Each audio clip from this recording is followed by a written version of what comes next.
Hey, it's Justin Harvey. Thanks for tuning into the Anesthesia and Pain Management Success podcast. With APM Success, we take a close look at important topics pertaining to business, practice management, personal finance, and careers for anesthesiologists and pain management physicians. We work hard to take your critical questions straight to the experts. Thanks for listening.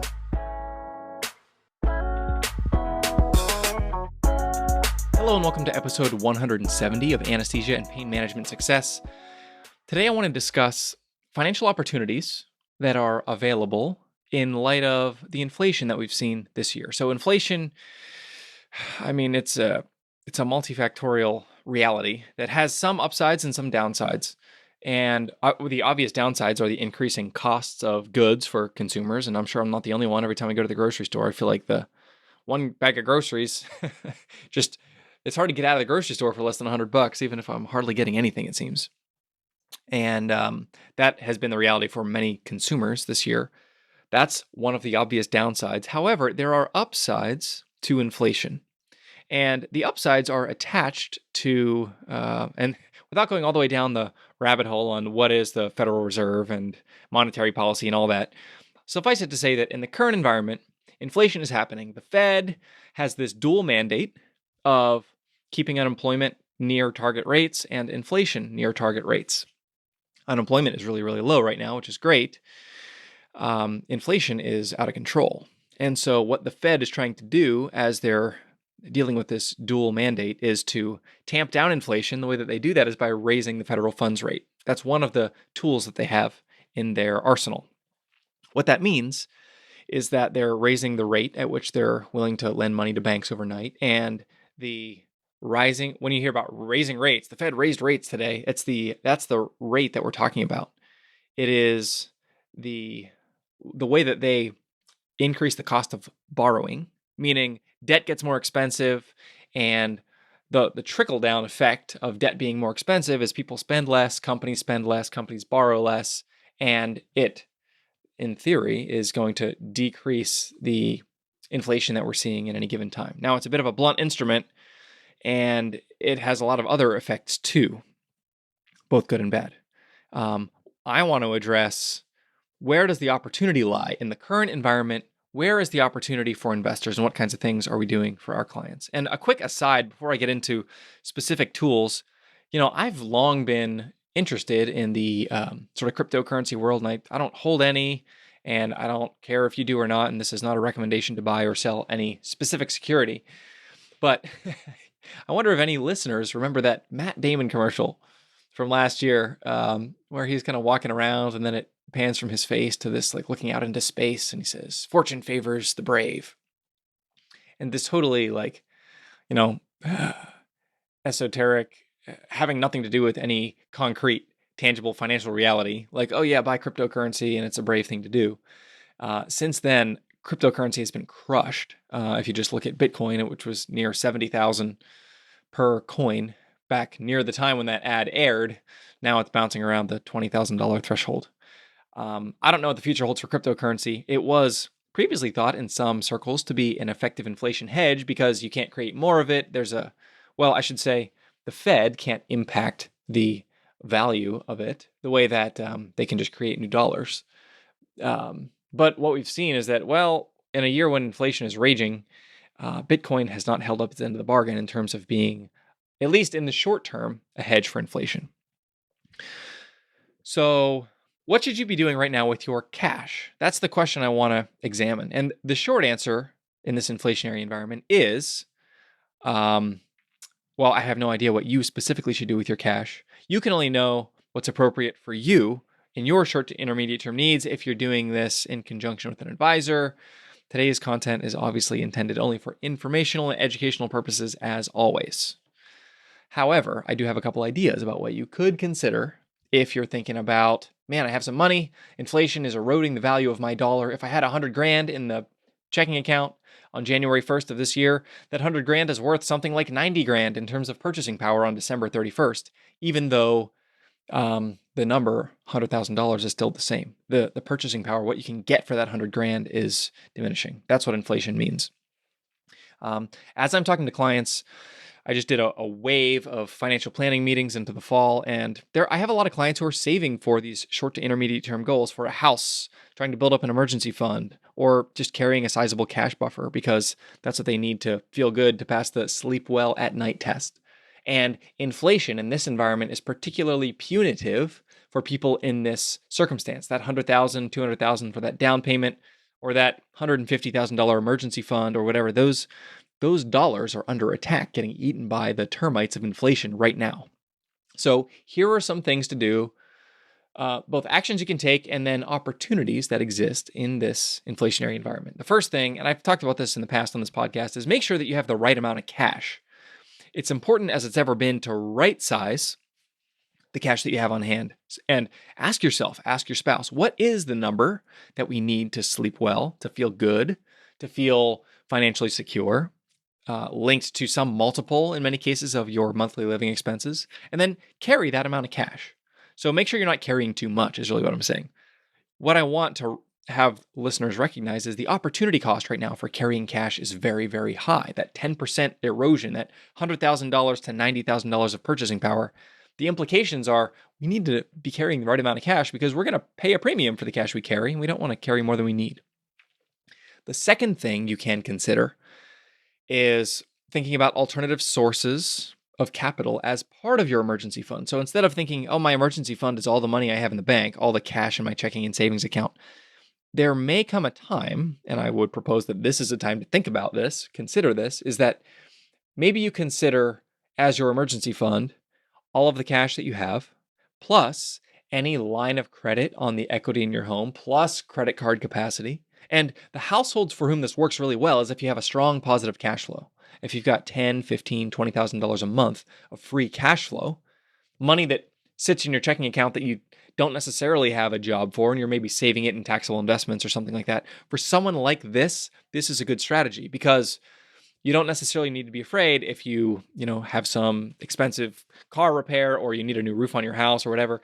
If you had to spend all your cash and then go into something like a line of credit and go into really debt financing, go into debt, you want to make sure that you have the cash flow to be able to quickly pay off that debt. That is the only circumstance in which this works, but it does work really, really effectively. So if you had $50,000 in an emergency fund on one hand, and then an additional $100,000 home equity line of credit available on your house, you're not paying for that $100,000. There's no erosion of that cash value because it's not actually cash that's not deployed. There's still $150,000 of total value, and the person who's using the line of credit in our example, they've got $50,000 in cash. They've got $100,000 invested in the market, and then another $100,000 of home equity line of credit. So they can access the home equity line, but that extra $100,000, the $100,000 that instead of keeping it all in cash, they invested it, that $100,000 is going to be working for them, which, to be fully transparent, this year hasn't worked out that well yet. But the point is, if it's a long-term pot of money, we want to have that money invested and working for you. So considering those alternative sources as part of your emergency fund can be a way to minimize the opportunity cost that you're incurring. The final thing I want to cover, in addition to right-sizing cash, thinking about using alternative sources of emergency fund to minimize the opportunity cost, I want to, in this third segment, talk about what tools are available, the specific opportunities with specific instruments that look much better now than they did 6, 9, 12 months ago. And I'm going to go sort of in ascending order of complexity here. So when rates come up, one of the fundamental sort of financial laws is rates go up, bond prices go down. So in a rising rate environment, like we've seen this year when the Fed rises rates in order to combat inflation, bond funds, which have classically been pretty safe, pretty stable, have done pretty poorly. And the longer the duration, the longer the maturity of the bonds in a particular mutual fund or ETF, the more those funds have done very, very badly. But as rates come up, there are other instruments that become useful. And the first one I want to talk about is the good old high yield savings account. This is an area where banks are fighting over each other. They often have these introductory rates or these like headline rates. Certain banks, I think, do this really well. Ones that I've seen in the past are Ally Bank and American Express. Marcus is another one. Some that I really like. I don't specifically recommend any of these. I mean, I obviously do your own due diligence, but these are FDIC insured, fully liquid. If you got $100,000 of cash invested, instead of letting it sit in your checking account and collect dust, or sit in a savings account that's not a high yield savings account, just paying like 0.1% or something, if you've got that 100 grand collecting 2.5, 2.75, or 3%, all of a sudden we're talking $3,000 of interest per year. That's something you should take advantage of if you're thinking about buying a house in a year or a year and a half. You want to consider, is this 100 grand earning a return? Because you're going to cover chunk of your closing costs just by picking the right type of account for that cash to be sitting in. So high yield savings, you should consider this if you have all your money sitting in checking and haven't looked at this in a while. Rates have come up significantly, so check that out. The second instrument is the iBond. This has been much discussed in financial media in the last handful of months. The iBond is a U.S. Treasury bond that pays a rate of interest equal to the CPI for the last 6 months. So the last time the rates reset in May of 2022, this rate was 9.6%. So you can essentially get a T-bond, a Treasury bond, paying 9.6%, and that's a guaranteed rate for 6 months. So the nice thing about this is it is directly related to inflation. It's a T-bond, so there's no creditor risk. There's no danger of the U.S. going bankrupt. And if that obviously happens, we have much bigger things to worry about. And it's pretty easy to do for an investor. You can set this up at treasurydirect.gov and buy a T-bond. So from May up until end of October, it's been 9.62 or 63%. The rate has been reset in November. And at the time of this recording, it hasn't been 100% firmed up, but it looks like it's going to be about 6.5%. So again, 6.5% for a security that's backed by the full faith and credit of the U.S. Treasury, that is something worth considering. Now, there are drawbacks. You can only invest $10,000. You need to be invested for 5 years in order to keep all of your interest. If you sell it between 1 and 5 years, you have to give back the last 3 months of interest payment, and you can't sell it within 1 year. So if you want to get your money back out in 12 months, then too bad, that's not going to work for you. The third and final instrument I want to address is using what's called a bullet bond strategy. And there's different ways to do this. There are instruments, and I'm most interested in the ETF version of this for our listeners. So an ETF, an exchange traded fund, is a basket of securities that is kind of like a mutual fund. It can have really anything in it. And there's different asset classes, different strategies. And one of the instruments that is getting really interesting right now is bullet bond ETFs. And what this means is an ETF basket aggregates bonds of a particular maturity, meaning they all mature at the same time in the same window. And it aggregates a number of different bonds in a similar asset class. For example, US corporates, US treasuries, municipal bonds. And you can get a basket of these ETFs, a basket of these bonds in an ETF with a fixed maturity. So for example, you could have a 2-year corporate bond bullet ETF. And what this means is in this ETF, this ticker, 3 letters that designates this bucket of corporate bonds, they all mature at the same time 2 years from now. What that allows you to do is significantly reduce interest rate risk as long as you can link the time frame that the maturity happens with a specific liability. This is called liability matching. This is also called immunization. So if you've ever heard of immunizing a bond portfolio, what you're doing is you're linking up the maturity of the bonds with a specific thing that you need to do with those bonds. And the reason this is helpful is because it doesn't matter, essentially, what happens with interest rates now and then. The Fed can raise rates and raise rates and raise rates and keep on doing that for the next 2 years while they're battling inflation. And other bond funds with longer yields to maturity, and that is constantly buying and selling bonds, they're going to be going down, down, down, down, down during this time. But if you have a bullet bond ETF with fixed maturity, what happens is in the short term, bonds may go down a little bit. The value of that basket may go down a little bit, but as the maturity gets shorter and shorter and approaches zero, the impact of rates going up lessens. And the example I like to use is it's like a chairlift going up a mountain. for, you're skiing and you've got that fixed point at the top of the mountain. You're on the ski lift, and whenever rates go up, the chair goes down a little bit. It's like the lines sag. And so you do go down in the short term, but your destination 2 years from now is still at that same point on the mountain. You're getting pulled up to that same point no matter what happens between now and then. Now, there are some caveats to that, and there is some like creditor risk, meaning if the economy gets so bad that a bunch of companies go bankrupt, then you're not going to get par value. You're not going to get your total money back, and you're not going to be at that same point up on the pinnacle of the mountain. But in most cases, with high quality corporate bonds, or if you're really nervous, you can do the same thing with US Treasuries. You're going to have a little bit of a lower yield, but it still works.